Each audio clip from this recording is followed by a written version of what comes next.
no? No, todavía estábamos charlando. No, me pasa... Bueno, perdón, es que... Ahí está. ¿Viste que ahora Windows tiene como una nueva configuración que se te abre una pantalla con noticias? Sí. Me parece una tortura. Bueno, nada. Ahora sí.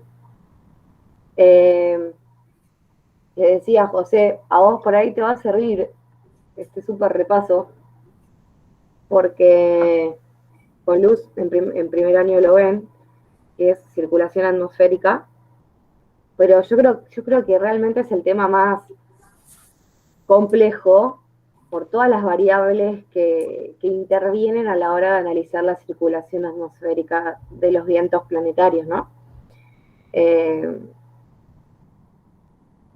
Ya vimos la temperatura global, ¿sí? Capítulo 3 de Strahler.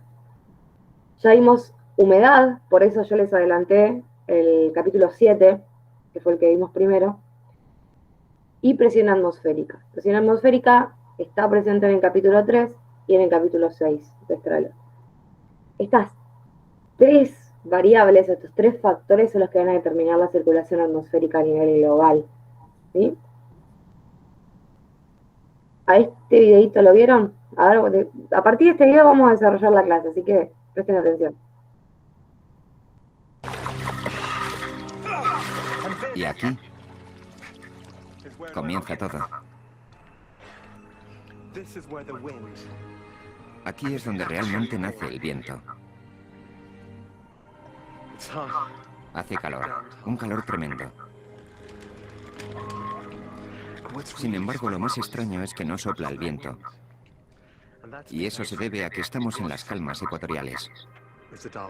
En los tiempos de la navegación a vela, encontrarse a la deriva en las zonas de calmas ecuatoriales era la pesadilla de los marinos. A bordo la provisión de agua era limitada, y cuando ésta se acababa, lo mismo ocurría con las posibilidades de sobrevivir. Atrapado aquí solo con mi libro, así es como se han visto infinidad de marineros. Nos topamos con una zona de calma chicha tan infinita que no encontrábamos otra salida sino la muerte. Así es como lo rememora un marino. Actualmente resulta difícil imaginar la tortura que debían de soportar los marinos mientras aguardaban a que retornase el viento.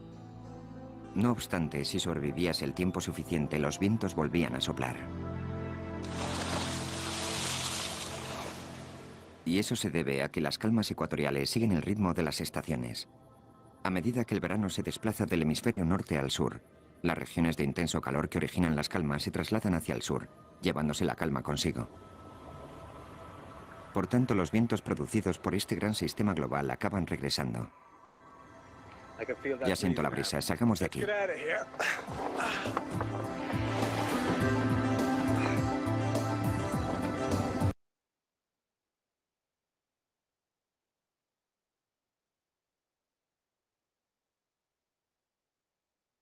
Estaba muteada, estaba hablando sola.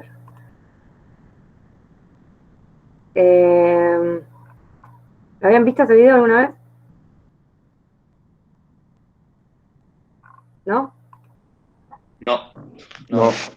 No. Sería bueno que lo suba, ¿no, profe? Está bueno el video. Está bueno, es claro, ¿no? Buenísimo, buenísimo. Después lo voy a subir. Todavía no descubrí cómo subir videos al aula virtual. Voy a tener que buscar un tutorial. ¿Encontraste ese video o está el documental entero de eso? Yo encontré solo el video. En realidad me lo pasó Diego. Pero debe estar, debe ser un documental larguísimo que debe estar. Voy a preguntarle a ver si lo tiene completo. Dos cosas centrales, o por ahí que son disparadoras del video, es una, primero porque es tan importante comprender la circulación atmosférica. ¿Qué es lo que dice con respecto a eso?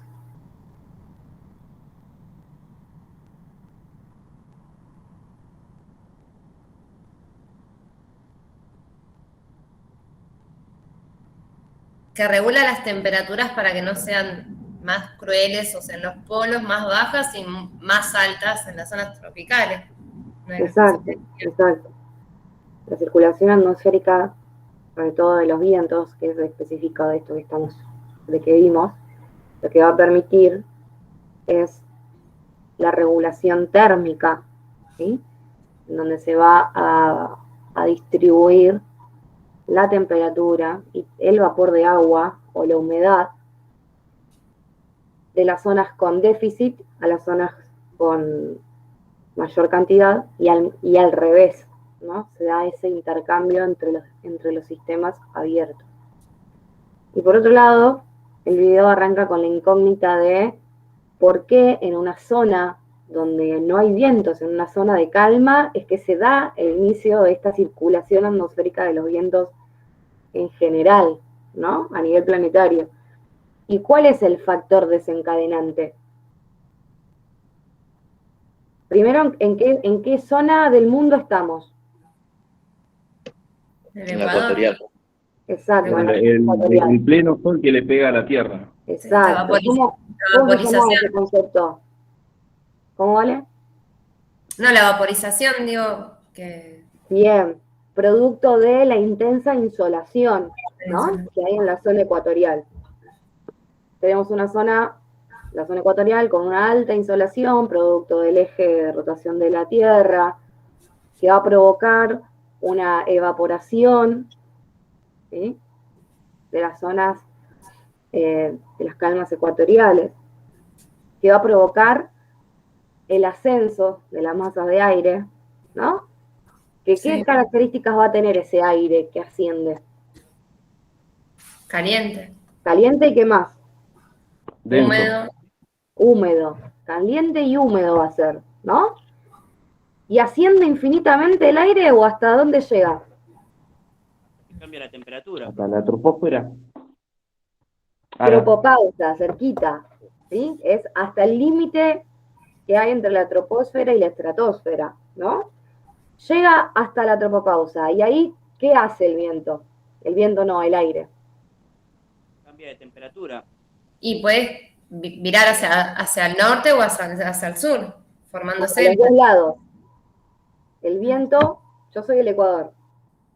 El viento viene, el aire, perdón, viene, llega hasta la tropopausa y hace, ¿sí? Gira para el norte y para el sur.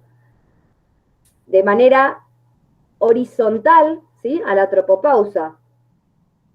¿Hasta dónde?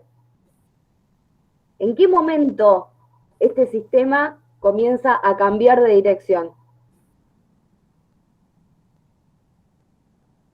Aire ascendente en las zonas ecuatoriales. En los 30 grados. En los 30 grados. Sí. ¿Y qué pasa en los 30 grados? Hay zona de bajas presiones que atraen vientos. Tenemos la celda de Hadley ahí, ¿no? Ahí va, la celda de Hadley, pero en realidad no son bajas presiones, sino que tenemos el aire que asciende en el Ecuador, ¿no? Que es cálido y húmedo. Baja. Asciende hasta la tropopausa. En ese ascenso que hay, el aire, ¿sí? Tiene procesos de condensación, hay pequeñas lluvias, se forman las grandes nubosidades que son características de las selvas ecuatoriales, por ejemplo.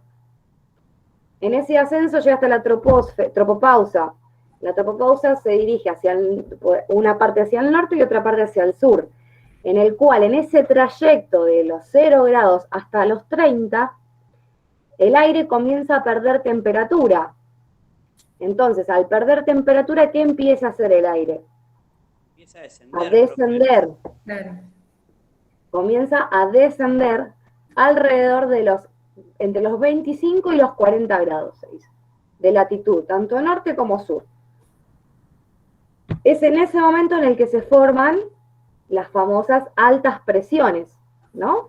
Porque tenemos el aire, esa columna de aire que ejerce una presión increíble sobre la superficie, y ese aire, si antes había ascendido, que era cálido y era húmedo, ahora, ¿cómo va a descender? Sí, más frío. La temperatura puede variar, pero Más sí o sí húmedo. va a ser seco. Ah, seco, claro, ya ascendió. Va a ser seco, porque toda la humedad que había cargado ya la descargó. Sí. en el trayecto del descenso. ¿Sí? Cuando llega esa masa, esa columna de aire que desciende entre los 25 y los 40 grados, forma las altas presiones, ¿no? Ahora, ¿qué pasa en ese descenso, en ese trayecto cuando comienza a tocar superficie? ¿Qué es lo que se forman? Porque hasta ahora estamos hablando de aire. ¿Qué pasa Los cuando... vientos. ¿Corrientes? ¿Cómo? ¿Las corrientes? Los vientos. Los vientos, ahí va. Este es el inicio de la formación de los vientos, ¿sí? Para que voy a mostrar una imagen. Como había dicho Osmar, esto es lo que se conoce como la famosa celda de Hadley, ¿no? Es esta cosita bastante inentendible, que no vemos todo esto antes, donde tenemos el ascenso del aire del Ecuador, la nubosidad que se forma, las flechitas cuando se van para el norte y hacia el sur, es el límite con la tropopausa. En los 30 comienza a descender y tenemos un viento que es por lo menos seco. Lo de frío es discutible, depende en comparación a. Si lo comparamos con el Ecuador va a ser más frío, pero si después vamos a las altas de los 60, va a ser diferente. Profe, le hago una consulta Sí. o me mezclé todo. Uh, El viento se forma en lo que se llamaba así gradiente de presión, que es la mitad no sé cómo explicarlo. Es cuando en el medio de cuando hay una alta temperatura, cuando hay una baja temperatura. Ahí, en ese medio, se forma el viento. ¿Y qué? no es de temperatura, es de presión. Es de presión, Los exactamente. vientos se forman por diferentes gradientes de presión. Sí, perfectísima. En el gradiente de presión. Claro, las diferencias de gradiente de presión. ¿Por qué? Dijimos que en la zona del Ecuador tenemos las bajas presiones, ¿no? Excelente. Tenemos las bajas presiones en el Ecuador. En esta zona de ascenso de temperatura, en donde el aire es liviano, en donde el aire es cálido. Por lo tanto, la presión va a ser baja, ¿sí? Porque no tenemos aire que pese, ¿sí? En cambio, cuando el aire comienza a descender en los 30, va a ejercer peso sobre la superficie y va a provocar lo que se conoce como las altas presiones o los anticiclones. En ese descenso tenemos una alta presión y una baja presión. En esas diferencias que hay de gradiente entre la baja y la alta presión es que se van a formar los vientos. Y en ese círculo que hay entre el ascenso del Ecuador y el descenso del aire en los 30, es lo que se conforma la cédula de Hadley, que es la central. ¿Sí? Es la máquina de vientos del planeta. Si no entendemos esta, se nos va a complicar la vida. ¿Sí? Pero más que esto, no hay. Después lo que tiene es que esta celda de Hadley se va a repetir en los 60, pero de los 30 a los 60, que va a tener otro nombre. ¿Se acuerdan cómo se llamaban? Ferrel, creo, y la otra era Polar. Ah, la celda de Ferrel. Esa va a ir de La los polar. 30 a los 60, ¿sí? En la 30 vamos a tener la alta, y en los 60, ¿qué va a haber? ¿Un centro de baja o de alta presión? Alta. De baja. De baja. La ecuación es Ecuador, baja. Si vamos para el sur, tenemos baja, alta en los polos. Y si vamos para arriba, lo mismo. Ecuador, tenemos una baja. Alta en los 30, baja en los 60, alta en los 90 o en los polos. En ese circuito, ¿sí? Son diferentes celdas. La que está en la zona del Ecuador hasta los 30, la celda de Hadley. Después el mismo circuito va a ser la celda de Farrell, y después la otra la célula polar, ¿sí? Esperen que voy a buscar la otra imagen que se veía un poquito mejor.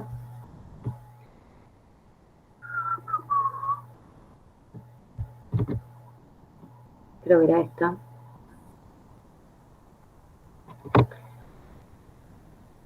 Sí, era esta.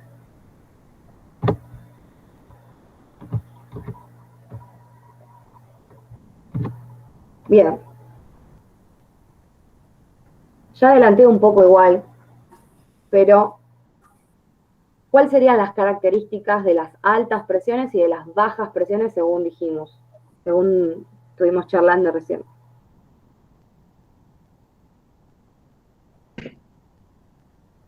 Y unas atraen Las bien. bajas atraen los vientos y las que altas los emiten. Muy bien. Eso sería el circuito. La alta es el secador de pelo y la baja es la aspiradora. ¿Sí? Esa sería la analogía más clara para poder explicar el circuito que hay de vientos desde una alta presión a una baja presión. Ahora, si tenemos que caracterizar las altas y las bajas presiones con respecto a los climas o a sus efectos en la atmósfera, ¿qué provoca una alta presión y qué provoca una baja presión? ¿Se acuerdan de eso? No tiene nada que ver, profe, con las temperaturas, lo que provoca una alta temperatura, una baja temperatura. No, me estoy Va diciendo. a modificar, por un lado, la temperatura, pero por otro lado, y sobre todo lo más importante, la humedad.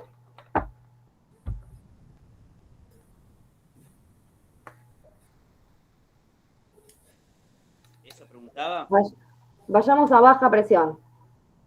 Primero que son núcleos atmosféricos, ¿no? Como que eso es importante saber la definición correcta de qué son las altas presiones o las bajas presiones o los anticiclones y los ciclones.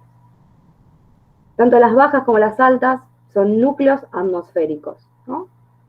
La baja presión va a estar caracterizada por estar por debajo de los 1000 milibares o hectopascales.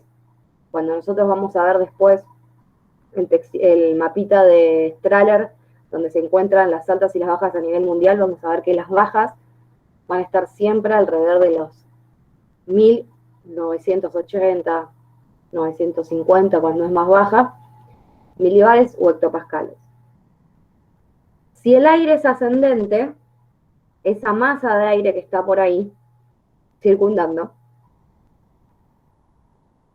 va a tener un ascenso de temperatura, por lo tanto va a tener, si estamos cerca de un continente, de un océano, muchísima carga de humedad. Entonces va a generar mal tiempo, va a generar nubosidad, va a generar lluvias convectivas, etc. En cambio, por ejemplo, si yo les digo los ciclones o las bajas presiones, ahora hace poquito sucedió uno en Estados Unidos. ¿Cuál es la expresión máxima de una baja presión? ¿Se acuerdan? calor ¿La ráfaga de viento? Son bajas presiones en específico. Los huracanes. ¿Se acuerdan? Ciclones, los famosos ciclones. Por eso muchas veces se trata de decir baja presión y no ciclones porque se confunden, que si bien es lo mismo, cuando hablamos de baja presión hablamos de celdas que más o menos se mantienen estables a lo largo del año y los huracanes son, o ciclones, son más estacionales, ¿no? Y como bien dijeron, son los que reciben los vientos, ¿no? Pero por otro lado, en comparación, las altas, ¿qué características van a tener en comparación a las bajas presiones? Si las bajas son clima o tiempo inestable, lluvia, nubosidad, las altas presiones, ¿qué van a hacer? Lo opuesto.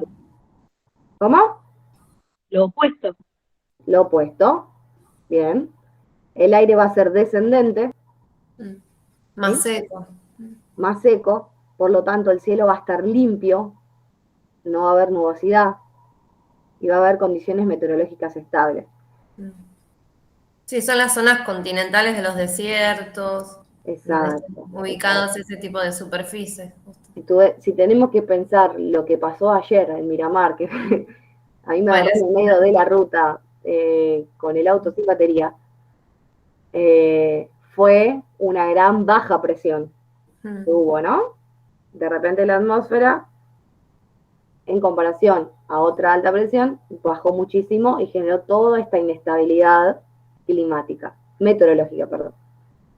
En cambio, los días más lindos, más soleados, donde no hay una nube o donde hay nubes muy, muy altas que no van a predecir un mal tiempo, son los días en los cuales la presión atmosférica está más alta. Esto nos permite poder definir en el día a día o poder aplicar estos conocimientos en el día a día, y lo podemos chequear absolutamente con el reporte del tiempo meteorológico. Es muy común escuchar tanta cantidad de hectopascales o milibares, y eso es una gran proyección a futuro cercano de cómo va a estar el tiempo meteorológico, ¿no? Ahora bien, a ver si se acuerdan de esto. Cuando las altas presiones descienden y generan los vientos, generan dos tipos de vientos específicos las altas presiones. ¿Se acuerdan cuáles eran? Alisios y lo del oeste. Sí. Alisios Y del oeste. y vientos del oeste. Muy bien. Alisios y vientos del oeste. ¿Y qué diferencia había entre uno y el otro? La dirección. La dirección. Muy bien. ¿Los alisios hacia dónde se dirigen? Hacia el este. No. El Ecuador. ¿Hacia el Ecuador?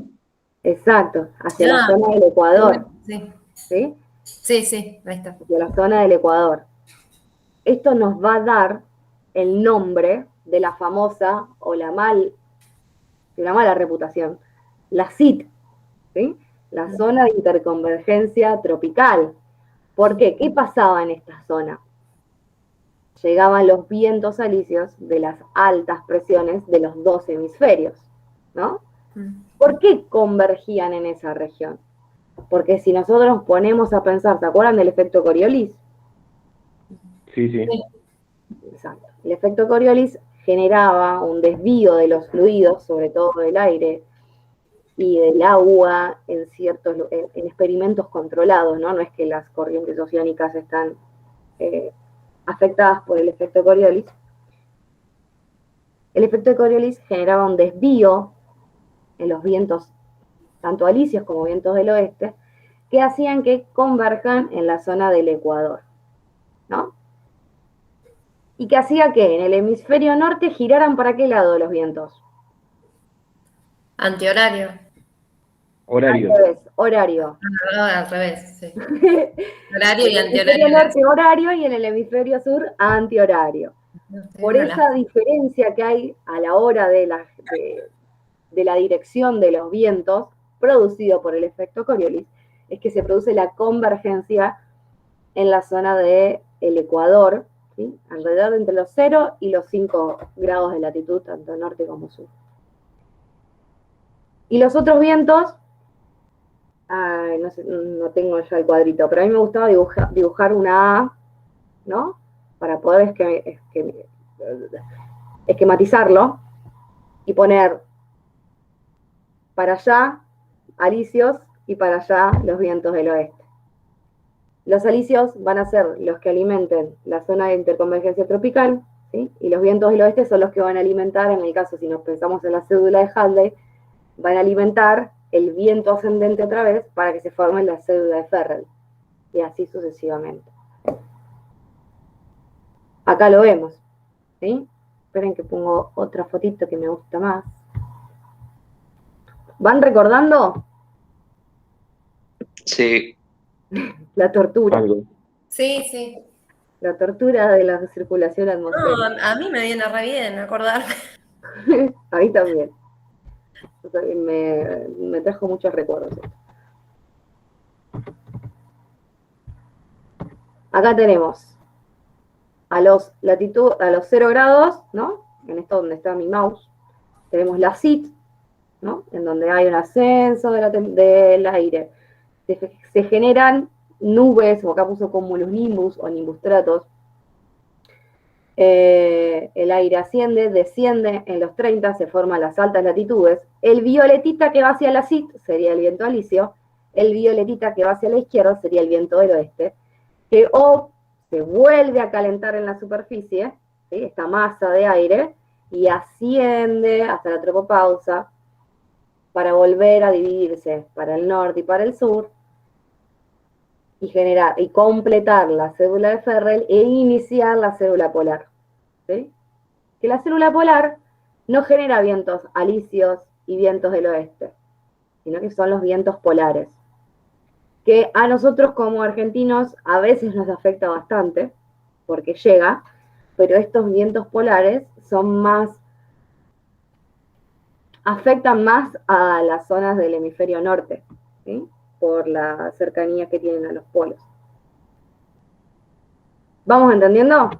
Igual ustedes esto ya lo vieron, la mayoría ya tiene aprobada la materia de luz. A ver, ¿qué más? ¿Qué más me quedó? Vamos a ir con este.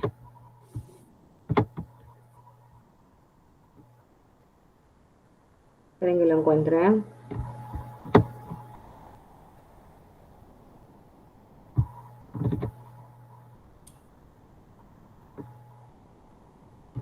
Este es el que está en Strahler, ¿no? Que es básicamente, Sí. está muy Sí, estaba relacionado con... subido en el último párrafo. Sí, está relacionado. Ese creo que igual es del capítulo de humedad atmosférica, pero Sí. es lo mismo. No lo puedo encontrar. Bueno, esperen que entro. Quería mostrarles el de la clase 4, que ya lo vimos, el de los mapas de... ¡Ay, qué trabado que estoy hoy! De los cinturones de presiones altas y bajas en enero y en julio. Ese está en el capítulo 5, me parece.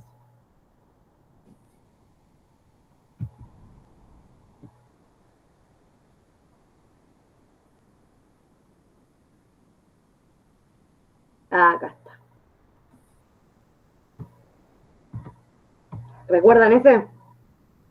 Sí. Bien. Sí. Como buen señor europeo, o buenos señores europeos, yo siempre me olvido que son dos, los hermanitos Strahler nos explican muchísimo mejor, o en realidad explican, porque el hemisferio sur no, la dinámica de la circulación de los vientos y de los centros de baja y alta presión del hemisferio norte, lo cual no está mal porque es el más difícil de entender. El más fácil de entender es el hemisferio sur. ¿Por qué? Acá estamos en enero, ¿no? ¿Por qué se forman las altas presiones en los océanos? ¿Recuerdan eso?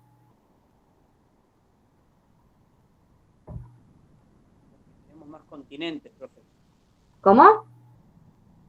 Porque tenemos más masas continentales. Al revés. En el hemisferio sur, ¿hay más continentes o hay más océanos?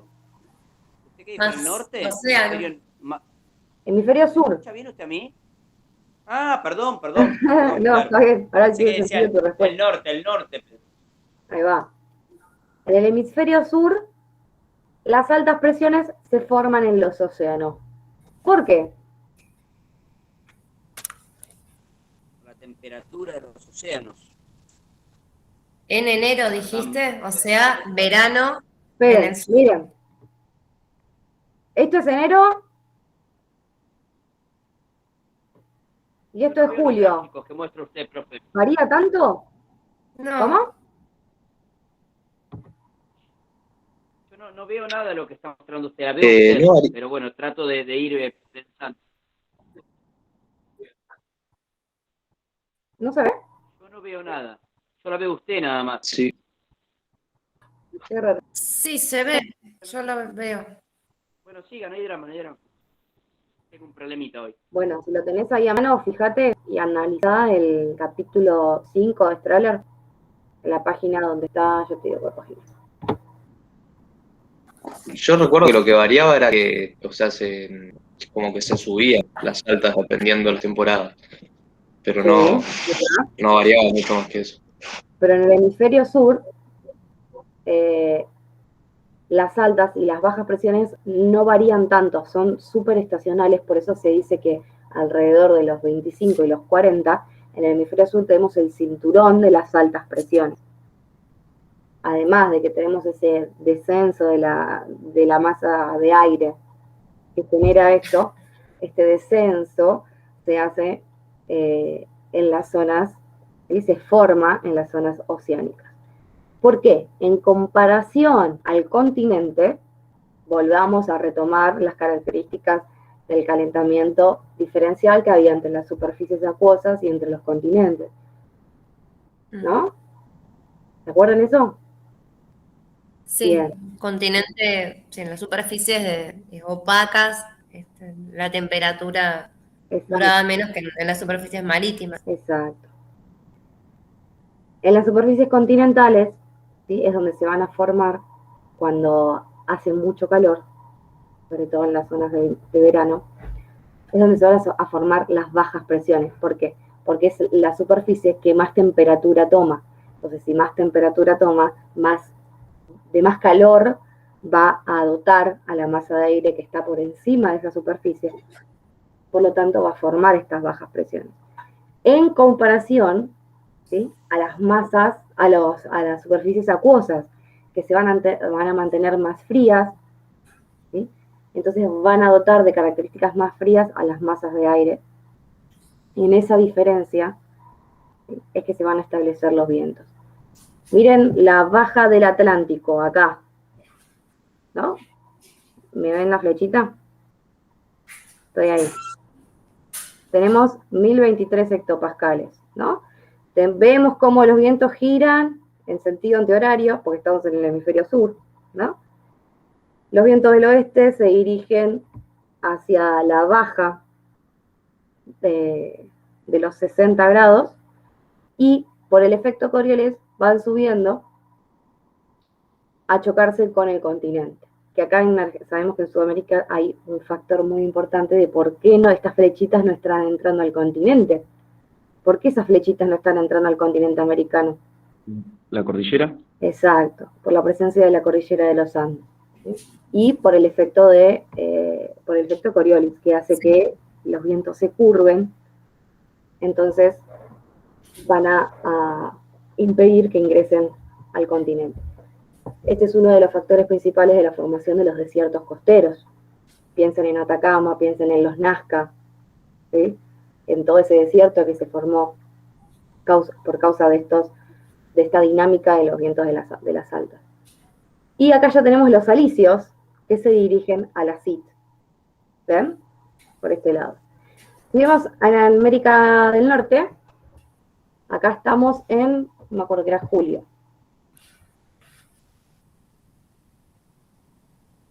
Estamos en julio. Julio, verano del hemisferio norte, ¿no? Verano del hemisferio norte. ¿Qué va a estar más caliente? ¿El continente o los océanos? Los continentes se calientan más rápido. Exacto, los continentes se van a calentar más rápido, por lo tanto, es en los continentes que se van a formar las bajas presiones en el hemisferio norte. Miren, sí, acá tenemos la baja asiática, ¿sí?, que es una gran baja presión, y la alta la tenemos en los océanos, la alta del Pacífico y la alta del Atlántico, ¿sí? Y acá no se ve o no está esclarecido, pero en el continente norteamericano se forma una baja presión, ¿sí? Por eso que se da, ven cómo van los vientos del oeste, se dirigen hacia las bajas de la zona de los 60 grados. En cambio, en enero, miren cómo cambia. ¿Dónde tenemos la baja presión ahora en el hemisferio norte? Claro, en el mar. En el mar. Superficie en marítima. los océanos. ¿Por qué? En enero, en el hemisferio norte, estamos en invierno. Por la gran continentalidad que tiene el hemisferio norte, como decía José hace un rato, es que los continentes van a estar más fríos en comparación a los océanos. Los océanos, recordemos que tenían una variación térmica mínima a lo largo del año.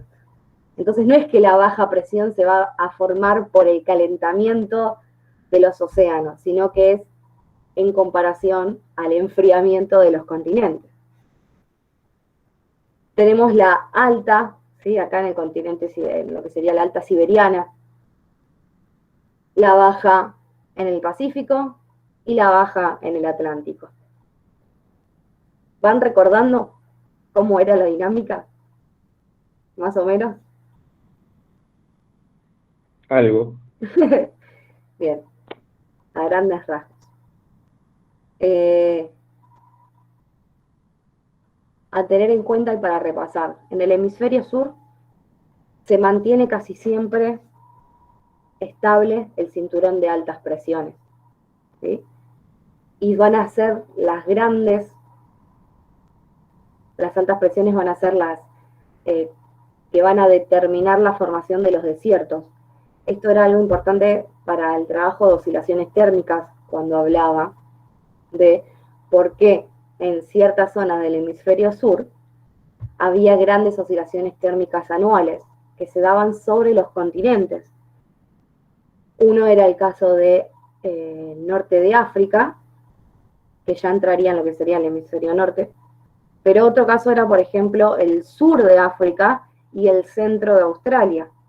Nosotros en esa región, ¿sí? Y parte de lo que sería nuestro noroeste argentino, que es semidesértico, entra en el cinturón de altas presiones. Ese descenso de aire, desde la tropopausa hasta la superficie, es un descenso de aire seco. Entonces va a generar estos tipos de desiertos, que son los desiertos continentales. El desierto de Sahara, el desierto de Kalahari, el desierto del centro de Australia. Importante a tener en cuenta porque varían mucho o colaboran a la variación y a la oscilación térmica anual en esas regiones. Eso por un lado. En el hemisferio norte sí va a variar mucho. De enero, del invierno al verano, las altas y las bajas presiones van a cambiar muchísimo por la gran presencia de la continentalidad y por el cercamiento de los océanos. Volvamos de vuelta al capítulo 3 de Strahler, en donde hablábamos de las temperaturas anuales del hemisferio norte.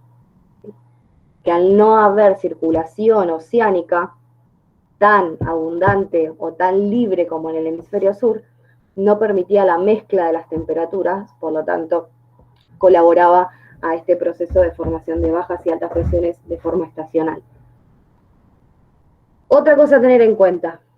Miremos acá, seguimos en el hemisferio en enero, ¿no? La línea punteadita negra es la zona de convergencia intertropical, es decir, donde llegan los vientos alisios de los dos continentes.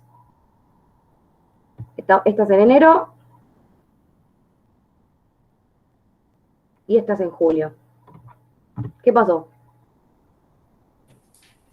Sí, se corrió hacia el norte. Se corrió hacia el norte. ¿Por qué se corrió? ¿Recuerdan? Tenía que ver con el movimiento de rotación. ¿Qué generaba el movimiento de rotación? Que se moviera la CIT, claro. Que se moviera la CIT. ¿Pero por qué se mueve la CIT? No me acuerdo, pero sé que tenía que ver con eso. Porque si pensamos en el movimiento... Profe. ¿Cómo, José? Por las temperaturas que van cambiando, o sea, van cambiando la temperatura que hay alrededor del ecuador. Total. Va por ahí. En el hemisferio, en enero es nuestro verano, ¿sí? Nuestra parte del globo, el hemisferio sur, está más inclinado hacia el sol. Por lo tanto, va a haber una mayor temperatura en la zona del hemisferio sur que en el hemisferio norte. Eso va a generar que la zona de interconvergencia de los alisios descienda, ¿sí? Más hacia el sur. ¿Por qué? Porque las altas presiones van a bajar, ¿sí? Si en el invierno Si en nuestro invierno la alta se ubicaba en los 25 grados, ahora va a estar más cercana a los 35, ponele. Entonces, esa baja de las altas presiones va a generar que se baje la zona de interconvergencia tropical. Y al revés con el hemisferio norte, ¿sí? En su verano, en julio, la zona de interconvergencia tropical va a estar más subida por sobre los 0 grados, más tendiente al hemisferio norte, porque está más inclinada esa parte de la Tierra al Sol, por lo tanto va a tener mayor insolación, ¿sí? Y miren acá, la vuelta que pega, ¿no? Ponele que está acá en los 10 grados de latitud, en el hemisferio norte en verano. Llega hasta casi los 25 grados de latitud norte, la CIT. Es altísimo. Para después volver a descender en la zona de los océanos. ¿Por qué asciende tanto acá? Por la continentalidad, porque el territorio, el continente, está más caliente que el océano. Entonces la CIT va a tener esta oscilación, ¿sí? Y en el hemisferio sur, en verano va a pasar algo similar. Tenemos acá, como viene al continente, en África, ¿sí?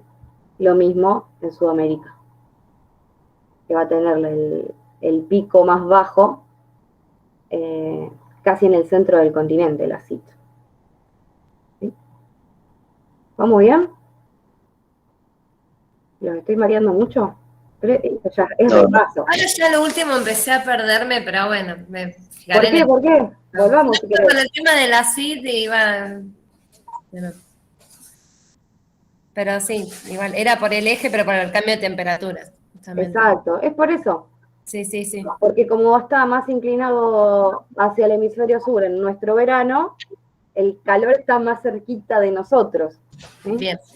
Entonces la zona de esa cinturón de bajas presiones, que es la zona de interconvergencia tropical, porque no es más que eso, va a estar más al sur en nuestro verano y va a estar más al norte en el verano del hemisferio norte. ¿Sí? Bien, gracias, sí. Si no entienden, volvemos y volvemos. Pero no hay mucho más que esto. Hay toda una explicación que da Strahler que para mí es súper vueltera, pero ustedes ya la vieron, de por qué se genera el aire seco por el proceso adiabático descendente del aire, pero eso ya lo vimos, así que no vamos a volver ahí. Una pregunta te haría yo, no sé si por ahí al final termine, es sobre el texto anterior. A mí me quedó medio como, yo no lo había visto ese texto con luz, en el de la humedad de los gradientes adiabáticos, ahí se me hizo como que lo quiero conectar con esto y no. Tengo un día que estoy bastante tarada igual, se me cuesta bastante conectar, sí, estoy media limada porque fue muchas horas anteriores, entonces, pero por ahí el tema, hoy José dijo algo sobre cómo relacionarlo con el tema de los vientos. Sí. Mirá, volvamos a la zona ecuatorial, ¿no? A donde se inicia la cédula de Hadley, en donde se inicia la zona de convergencia intertropical. Tengo un problema con la R. Me quedó la duda de qué es el gradiente adiabático. Si bien copié la clase, lo leí todo en teoría, no sé si lo terminé de entender. Bien. Pasando el limpio, cuando el aire asciende, ¿sí? ¿Qué se provoca? ¿Te acordás de eso? Sí, que se enfríe. Bien. ¿Por qué? ¿Por la dispersión de las moléculas? No. Bien. Muy bien. No tengo el texto acá a mano, estoy tratando de recordar. No, pero vení bien. Cuando el aire asciende, ¿sí? Nosotros tenemos el aire y tenemos vapor de agua. ¿Cómo? No, nada, no. Ah, pensé que me decías algo. Tenemos una burbuja de aire, ¿no? Los procesos adiabáticos, de tanto de ascenso como de ascenso, está bueno pensarlos como burbujas de aire, es lo que dice Strahler, porque no se mezcla con el aire que hay alrededor. Pensemos en un calefactor, ¿no?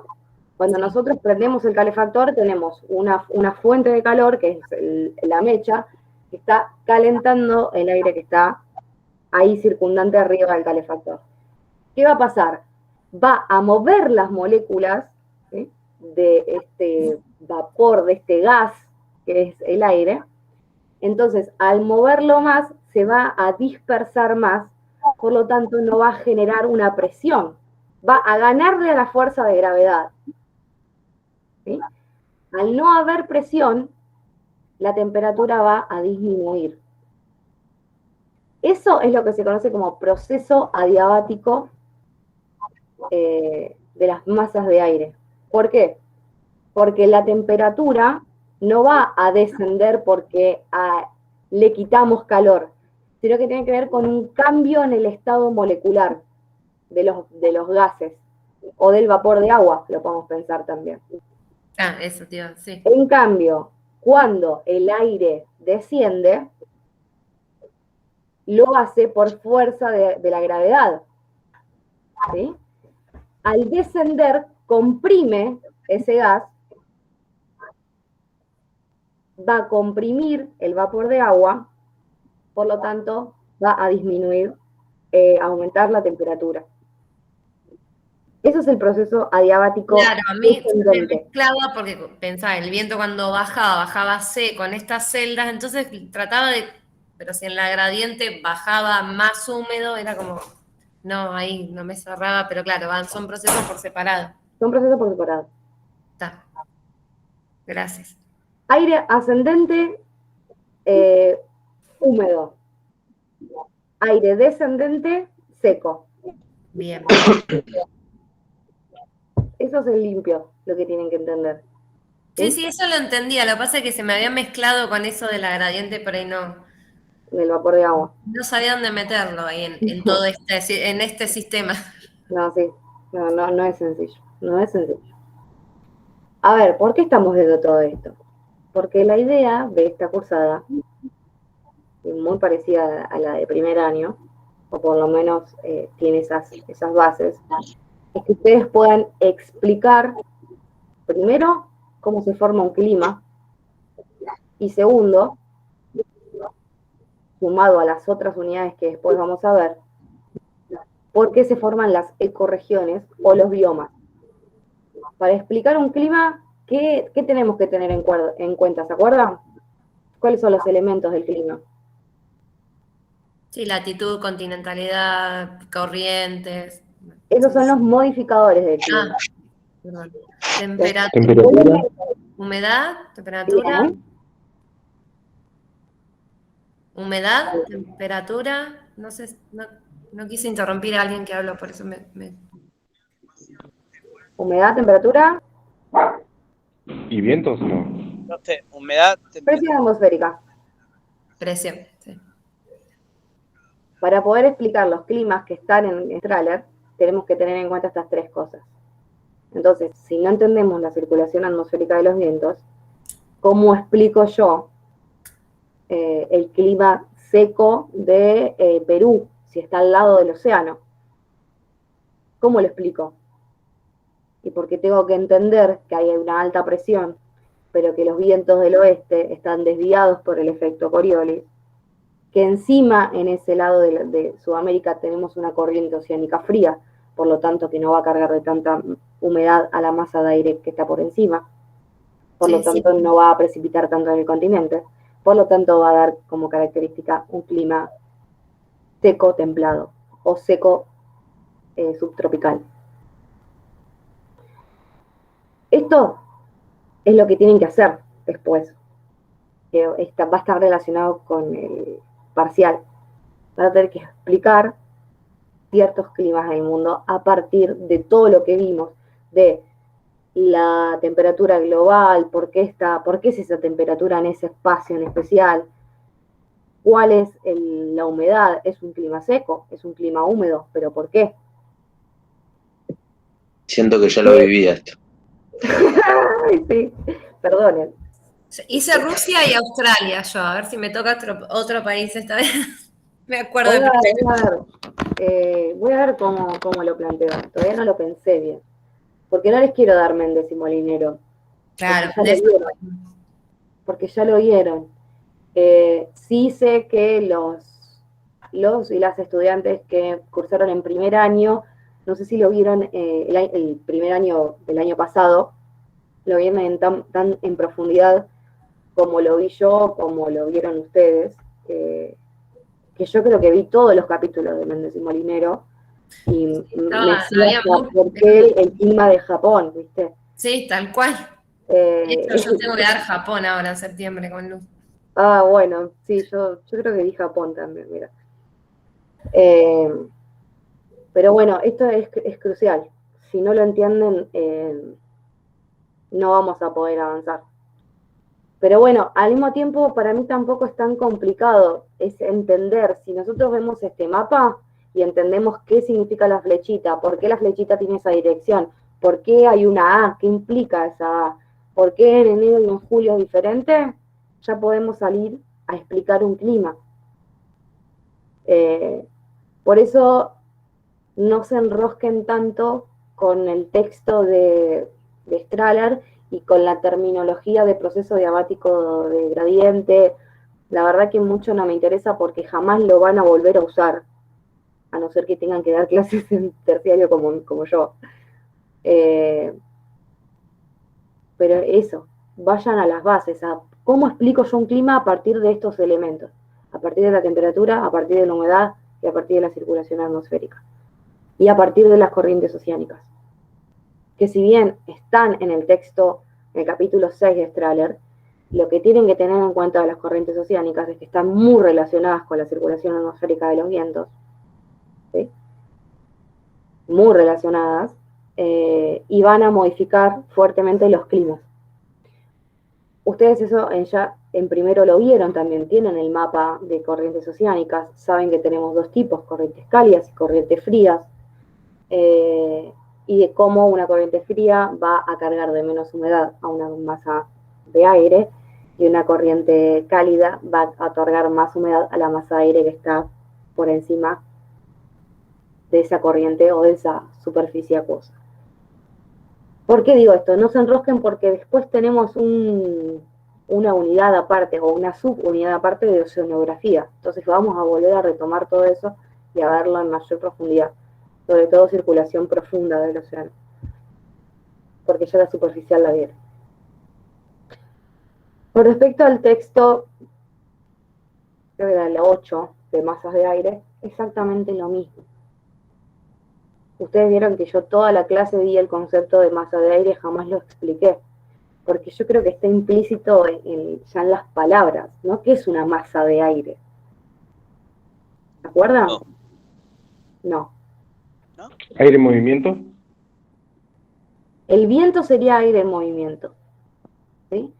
Una masa de aire es una gran porción, ¿sí?, de aire, la parte de la atmósfera baja, que mantiene y que tiene en común un mismo tipo de temperatura y de humedad.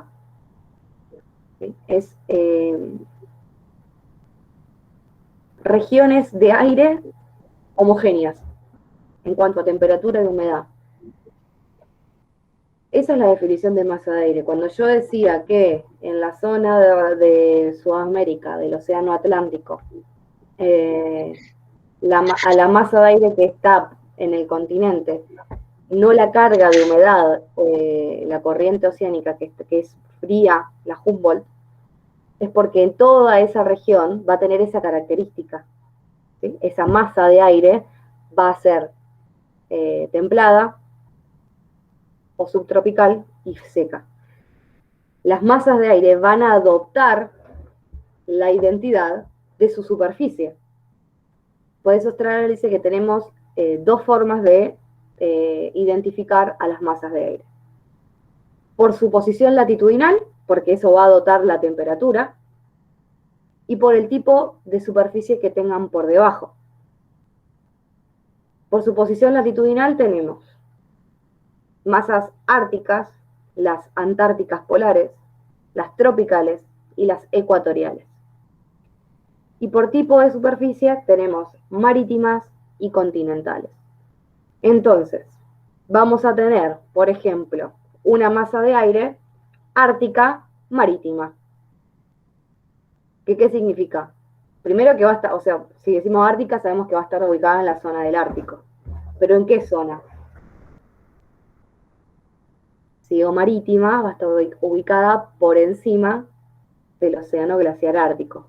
Por lo tanto, esa masa de aire va a ser muy fría por su posición latitudinal y húmeda porque está, exacto, por encima de un océano, lo que le va a dar mayor humedad. Por el contrario, si digo, hay otra masa de aire en la misma región, tenemos una masa ártica continental. Esa masa de aire va a ser muy fría, pero no va a ser húmeda, va a ser seca, porque está por encima de un continente que no le va a dar ningún tipo de humedad o de carga de vapor de agua a esa masa de aire. Y así es como si fuera un cuadro de doble entrada y vas eligiendo tu propia masa de aire. Son las combinaciones que se dan, ¿sí? Siempre las dos, siempre va a tener dos características, la temperatura y la humedad. ¿Se va entendiendo? No es muy complicado. Sí, sí, sí. Bien. Sí, sí, se entiende.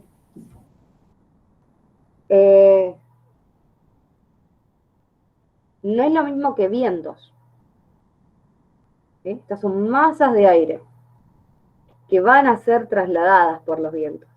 Pero los vientos es aire en movimiento, es como que la masa de aire es algo más general. ¿Sí? ¿Se acuerdan cuando hablábamos de humedad relativa? Humedad relativa, no estoy acordando bien el concepto. Pero que hablábamos de que hoy en este momento meteorológico tenemos una humedad del 95%. Pero la masa de aire tenía una humedad de tanta cantidad de gramos de agua. Bueno, masa de aire. Esta masa que circunda a nosotros, que está por encima de nosotros, primero que tiene un principio y tiene un fin. Va desde no sé, Chascomús hasta Necochea.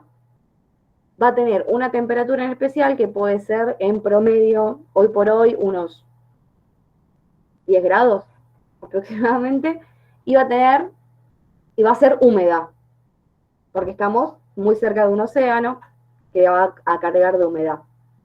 ¿Sí? Importante, tiene un principio y tiene un fin la masa de aire. ¿Qué pasa cuando hay dos masas de aire con diferentes temperaturas y diferentes cargas de humedad? Lluvias frontales, tormentas. Ahí va. Se dan los frentes de masas de aire, que se dice. Sí. ¿Sí? Strahler nos dice que hay tres tipos de frentes. Frente frío, frente cálido y frente ocluido. ¿Cuáles vamos a tener en cuenta? El frente frío y el frente cálido. ¿Sí? Porque son los dos que más se van a dar. Y el frente frío es cuando una masa de aire fría, puede ser cálida, puede ser húmeda, puede ser seca, va a invadir una zona de una masa de aire cálida. ¿Sí? Para mí es lo que pasó ayer. Te iba a preguntar, eso se da también en la situación de tiempo que tuvimos ayer. Sí. Total, los frentes de masas de aire van a provocar la inestabilidad del tiempo meteorológico. ¿Sí? Ayer nosotros tuvimos un frente frío. ¿Por qué? Veníamos de un veranito muy bonito, un calor bárbaro, ¿sí? ¿Qué significaba? Que la masa de aire circundante que teníamos era una masa cálida, húmeda, porque estábamos muy cerca del océano, entonces es muy probable que sea seca. Era cálida, era húmeda, y vino un frente frío, ¿sí? Que arrastró una masa de aire fría y húmeda, y provocó la tormenta que tuvimos ayer. ¿Sí? Los frentes fríos van a ser característicos de cambios de temperatura muy bruscos. Ayer hizo un calor bárbaro a la mañana y hoy hace un frío terrible. Eso es producto de este frente frío. ¿Sí? Y da grandes tormentas como la que vivimos ayer. Y por otro lado tenemos los frentes cálidos, que es todo lo contrario. Viene un frente frío, tenemos un frente frío, e incursiona en esta masa de aire, una masa de aire que es cálida. Puede generar desestabilización meteorológica, pero no es tan importante o tan importante como la del frente frío.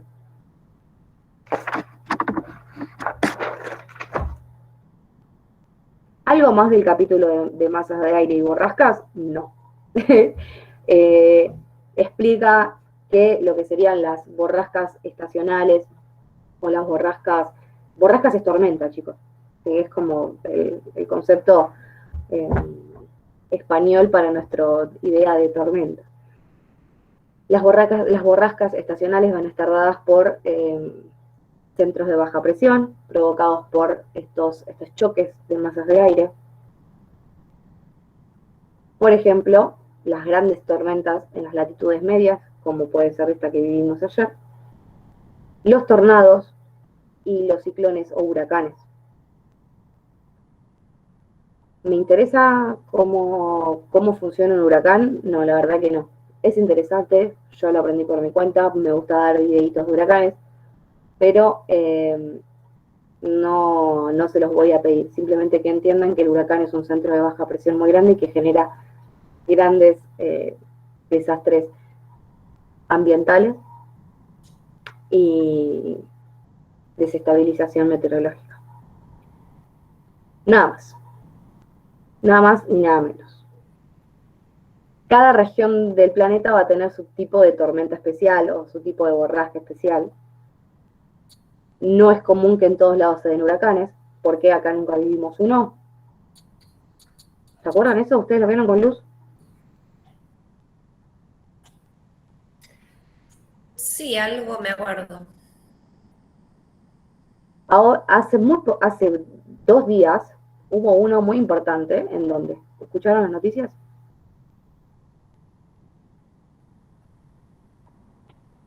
Saben lo que es un huracán, ¿no? Sí, sí. El día después de mañana.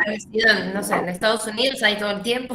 Eso es lo que más. En México no fue hace poquito. No, sí, después bajan al Caribe. Se da en la zona del Mar Caribe. Se gestan en la zona del Mar Caribe. Y no es casualidad, porque es un mar cerrado, el Mar Caribe. Tiene muy poca circulación de temperatura, por lo tanto es uno de los mares con mayor temperatura a nivel global. Entonces va a dotar de una humedad y de una temperatura a las masas de aire circundantes muy grandes.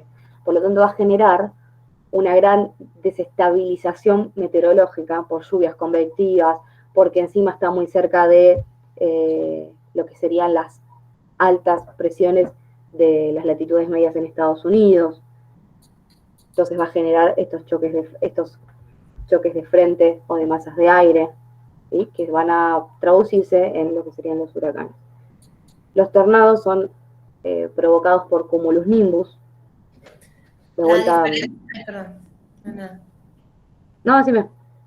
No, la diferencia entre tornado y huracán era la zona donde se forma, ¿no? Porque el huracán es un centro de baja presión. Mucha humedad en el océano, ¿no? O más. Tornado en tierra. O sea, que se forman en diferentes lugares, eso sí. Ahora, ¿es lo que los diferencia? No solamente. El huracán, porque se pueden formar por las trombas marinas. Las trombas marinas son una especie de tornados en el mar, ¿sí? Que generan como ese torpedo de agua. El tornado se va a provocar en situaciones muy particulares meteorológicas y está relacionado con la formación de frentes fríos. Si ustedes después van a ver el textito, para hacerlo más tierno, El capítulo de Strahler va a explicar en Frente Frío y van a ver cómo cuando llega una masa de aire fría a una masa de aire cálida, ese choque va a provocar la formación de los conocidos y tan bonitos cúmulos nimbus, que muchas veces, sumado a otros factores meteorológicos, van a provocar la formación de los tornados. Yo lo había aprendido así como que en realidad el tornado es la bajada a tierra del cumulus nimbus, es la bajada a tierra de una nube de extensión tan vertical como lo es el cumulus nimbus. Por eso son cosas diferentes. La bajada a tierra de toda su humedad. O sea, esas son. Y de la circulación circular del viento, del gran viento que provoca el frente frío.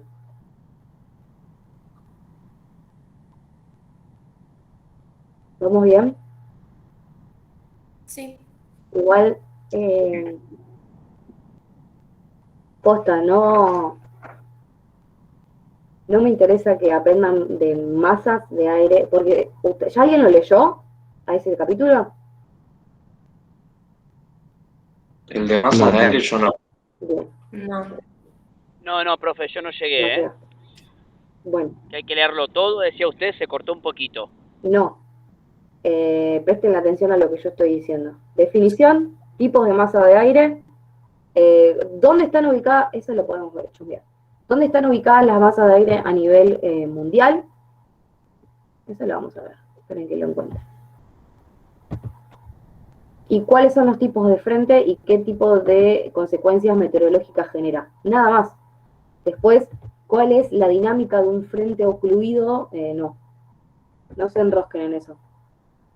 No digo que no sean capaces, si tienen ganas de estudiarlo y meterle el conocimiento no ocupa lugar, decía mi abuela, pero dedicarle tiempo a otras cosas que sean más importantes para la materia. Acá tienen, miren, esto está acá, son los tipos de masa de aire. ¿Ves? Por la latitud tenemos masa de aire ártica, antártica polar, tropical y ecuatorial, y acá nos dice la región del mundo en el que va a estar. La región manantial que dice ahí es la región de la superficie terrestre, en sí, puede ser oceánico continental, de la cual esa masa de aire va a adoptar las características. Se denomina región manantial. Y tenemos masas de aire marítimas y continentales. Con estos dos factores es que se van a dar las combinaciones. Miren acá. En el polo norte tenemos una masa de aire ártica, ¿sí? Manantial ártico dice. Después tenemos manantial polar continental. Tenemos tropical continental, que sería, por ejemplo, la zona del sur de Estados Unidos. En la zona del norte de Sudamérica tenemos tropical continental. Tropical porque está en la zona de trópicos, continental porque está sobre la superficie. En cambio, si vamos a los océanos, tenemos una masa de aire tropical marítima. Tropical porque está en la zona de los trópicos y marítima porque está sobre la superficie oceánica. Y así sucesivamente. Y el mapita este que está al lado es cómo se comportan las masas de aire en América del Norte. Nada más. Creo. Acá, miren, esto es el frente frío. Tenemos un frente frío, donde tenemos un aire cálido que asciende por llegada del aire frío y provoca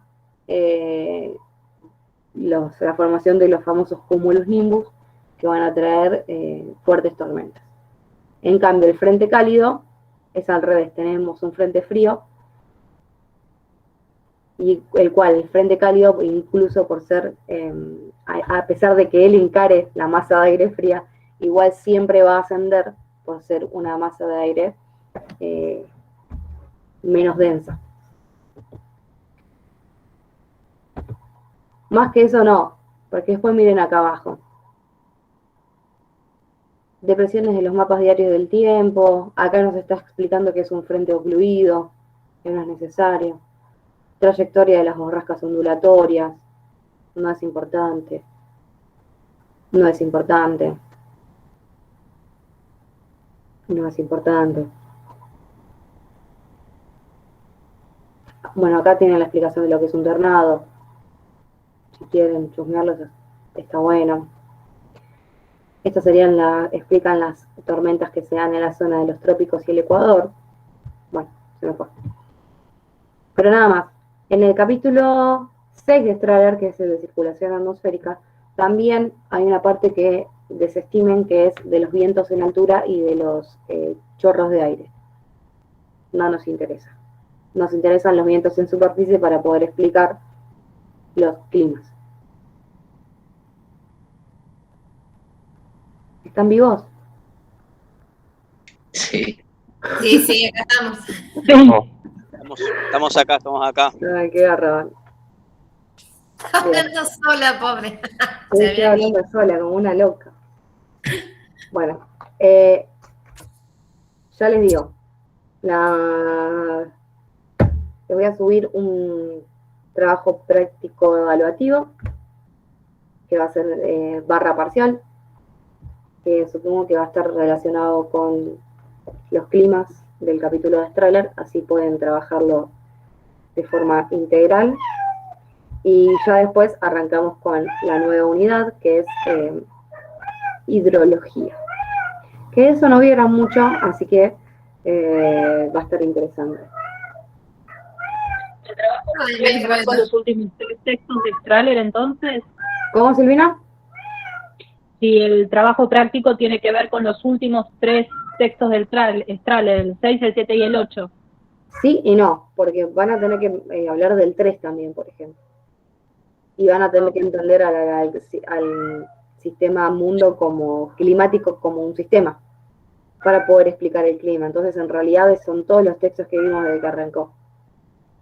Okay. Para poder explicar un clima, van a tener que leer todos los textos.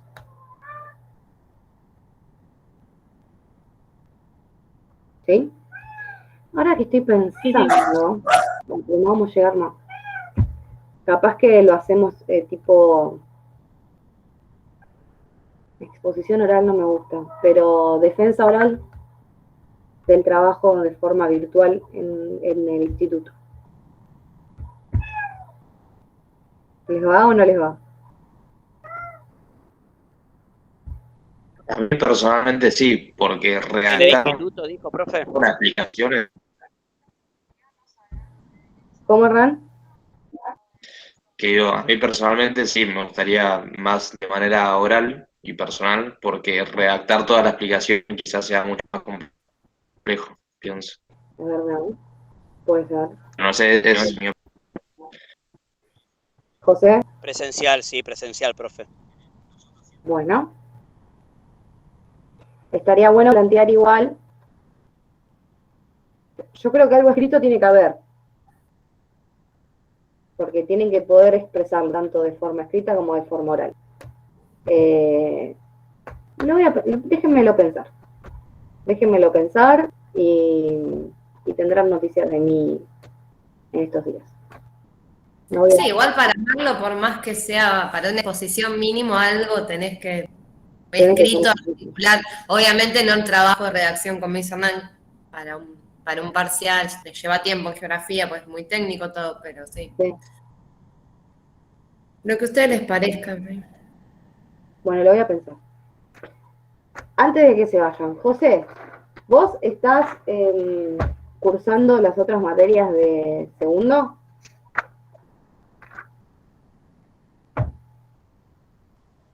¿A mí me habló, profe? Sí.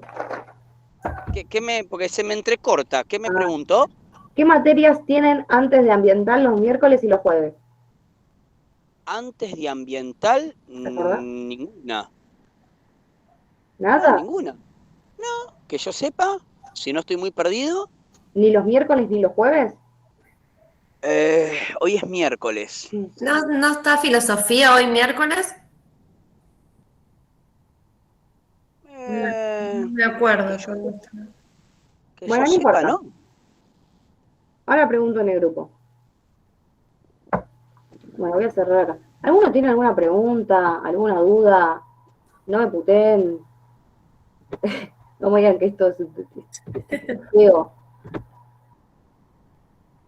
Esto voy a cerrarlo, ya que estoy, voy a tener que tener la grabación.